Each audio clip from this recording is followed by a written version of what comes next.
Chegou o momento que todos esperavam, sim, a Batalha de Winterfell, sim, a longa noite chegou e vamos agora adentrar na treta. Muita tensão, muitas mortes, muita luta e 1h20 de episódio foi o que nos reservou esse terceiro capítulo de Game of Thrones, em sua última temporada. Sim, tivemos a longa noite, como chama o episódio oficial, que provavelmente explodiu muitas cabeças, te fez segurar na poltrona, te fez vários sentimentos, vários personagens envolvidos e o desfecho grandioso para alguns, nem tão grandioso para outros. Mas enfim, um grande episódio novamente para Game of Thrones.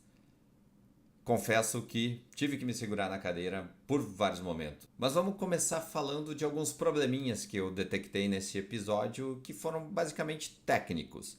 Apesar da beleza do episódio, que foi realmente grandioso, a gente tem logo de cara a chegada de uma personagem que não aparecia há muito tempo, que foi a Melisandre, e ela chega tipo dando esperanças para todo o exército, ela faz todos os Dothraki iluminarem suas armas lá com fogo e eles adentram a guerra contra os White Walkers de uma maneira linda, onde a gente vê noite e luz se cruzando e, enfim, não sobra muito Dothraki para contar a história de novo, né? Coitada, Dothraki vieram para Game of Thrones para, enfim, serem dizimados nesses últimos episódios aí.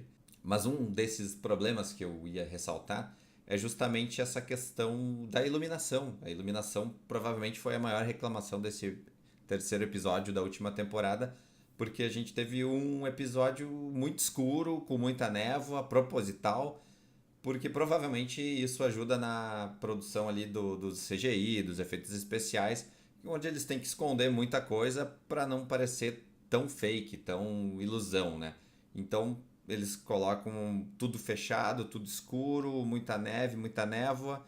E a batalha ali com os dragões não dava para entender muito bem. A gente via a Daenerys, a gente via o Jon Snow, a gente via os dragões. Logo depois veio o Rei da Noite, montado também no seu dragão de gelo.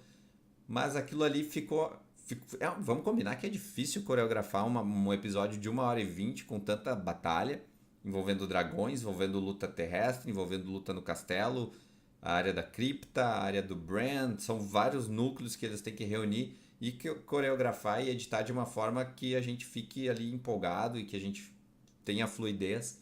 E eu acho que teve fluidez, foi empolgante, foi tenso. Só que, claro, tem esse problema da iluminação ali, que parece os filmes lá da DC Comics de um tempo atrás, que tá tudo muito escuro e a gente não enxerga nada. Fica difícil de distinguir o que estava acontecendo ali. E em vários momentos a gente ficava se questionando o que vai acontecer agora, meu Deus.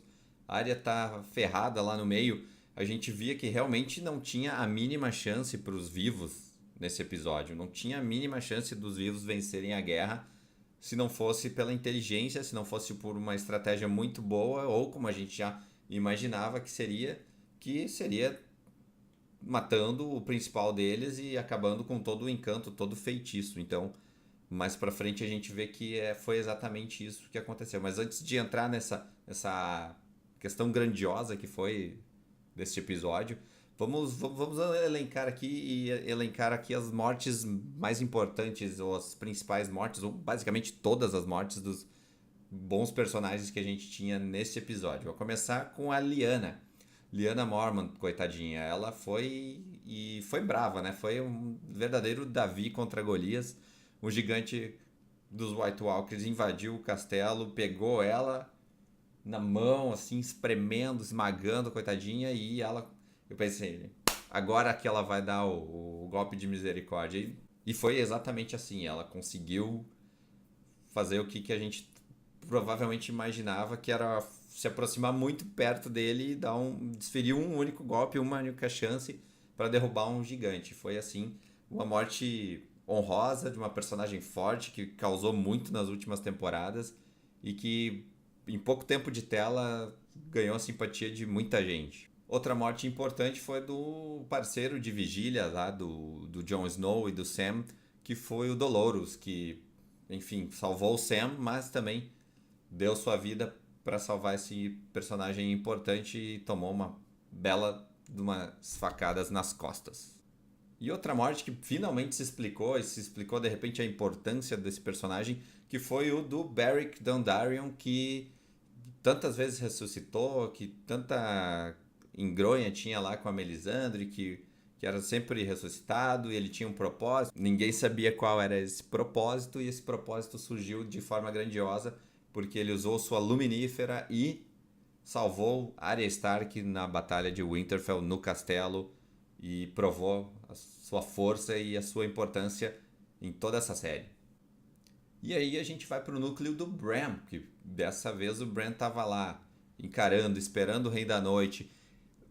De novo, teve alguns momentos que ficou bem confuso. Ele estava se teletransportando para algum lugar, ele estava encarnando em algum ser, ele entrou em alguns corvos, saiu, não, a gente não sabe muito bem o que aconteceu, mas voltou e a gente fica se perguntando onde é que ele foi naquele momento. Ele só foi voar com os corvos, pareceu próximo ao Rei da Noite, não sei.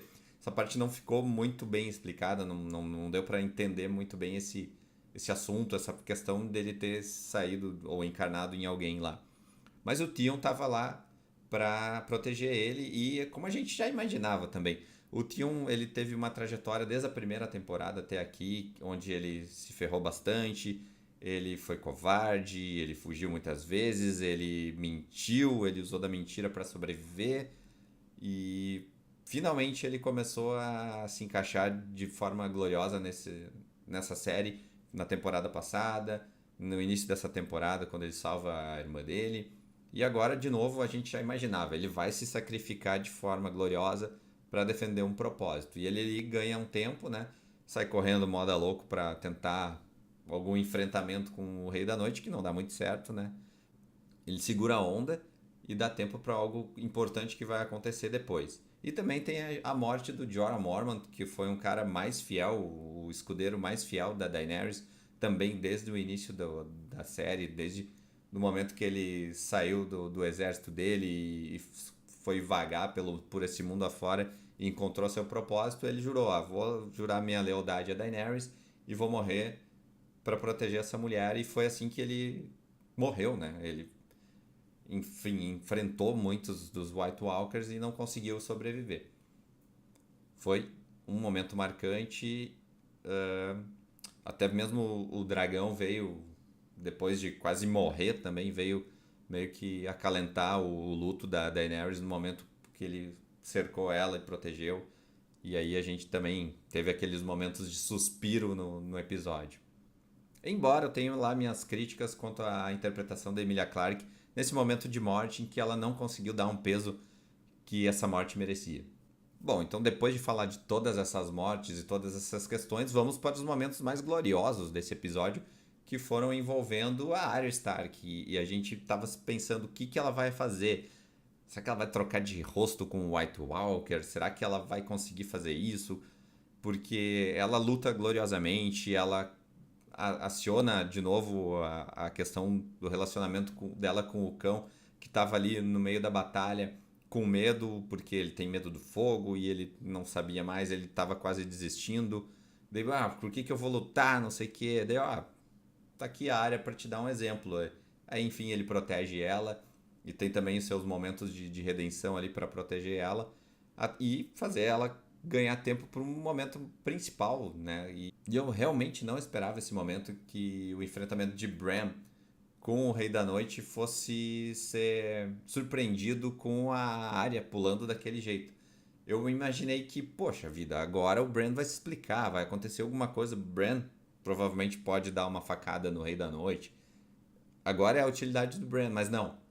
Ele só serviu para dizer: você está aqui por um propósito. Ele falou para uns 2 ou 3 personagens durante essa temporada: você está aqui por um propósito. Por Jaime Lannister, Theon, você está aqui por um propósito. Se você não fizesse isso, você não estaria aqui agora. Então, ele vai dando essas dicas assim.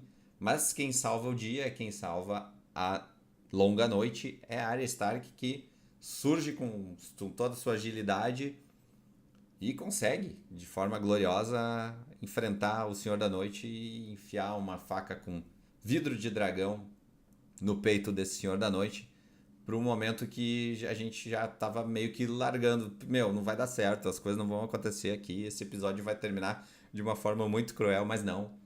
Acabou de uma forma gloriosa, então a gente ainda tem muita gente viva e a gente fica agora na expectativa do que vai acontecer no próximo episódio, porque temos Cersei chegando, temos um exército descansado para chegar e pegar a galera desprevenida. A gente já vê os flashbacks ali, ou melhor, as dicas do próximo episódio de que eles vão se reagrupar. Aqui já vencemos uma das guerras, agora vamos ganhar a guerra final, que é contra Porto Real, que é contra a Cersei e os seus traidores que não nos ajudaram na luta dos vivos contra os mortos.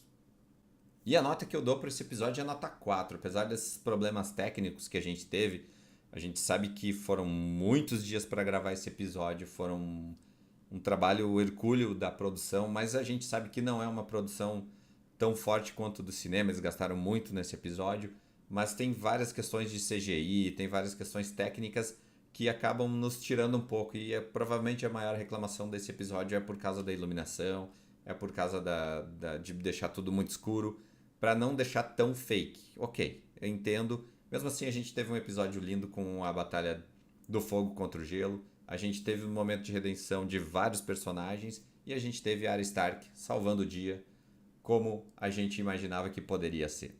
E você, que nota daria para esse episódio?